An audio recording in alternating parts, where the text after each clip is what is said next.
সরকারি স্কুলে কর্মরত শিক্ষকরা করতে পারবে না গৃহ শিক্ষকতা। এর ফলে সমস্যায় পড়েছেন ইসলামপুরের পড়ুয়ারা।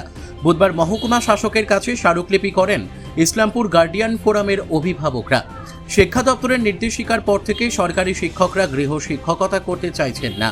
এর ফলে ইসলামপুরের একাদশ এবং দ্বাদশ শ্রেণীর মূলত বিজ্ঞান বিভাগের পড়ুয়ারা ব্যাপক সমস্যার সম্মুখীন হয়েছে।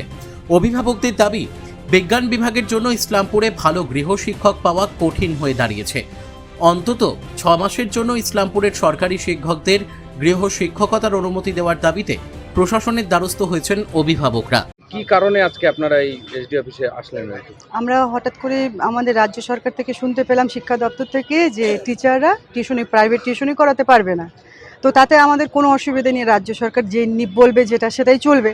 কিন্তু আমাদের কথা হচ্ছে ক্লাস 12-এ সায়েন্স স্টুডেন্টদের খুব অসুবিধা, কারণ এখানে ওরা এত পড়ে আসছে, এবার ওদের হচ্ছে মানে টাফেস্ট সেমিস্টারটা থার্ড সেমিস্টার। তো খুব টেনশন, 2 মাস আছে আর হাতে সময়। এই মুহূর্তে ওরা এতদিন যাদের কাছে পড়ে আসছে তারা যদি না পড়ায় তো বাচ্চারা ভীষণ টেনশনে পড়ে যাচ্ছে। তো এটা নিয়ে আমরা বলতে আসছি যে আমরা সব কিছু মেনে নিচ্ছি, খালি 12কে 6 মাসের জন্য ছাড় দিক, এই সেশনটা খালি পার হয়ে যাক। এটাই আমাদের বক্তব্য, যে একটু মানবিকতার সাথে আমাদেরকে দেখা হোক। এই বাচ্চাগুলোর কথা ভেবে 6টা মাস খালি আমাদের সময় দিক, তারপর থেকে এই যারা পড়াচ্ছিল টিচাররা তারা আর পড়াবে না।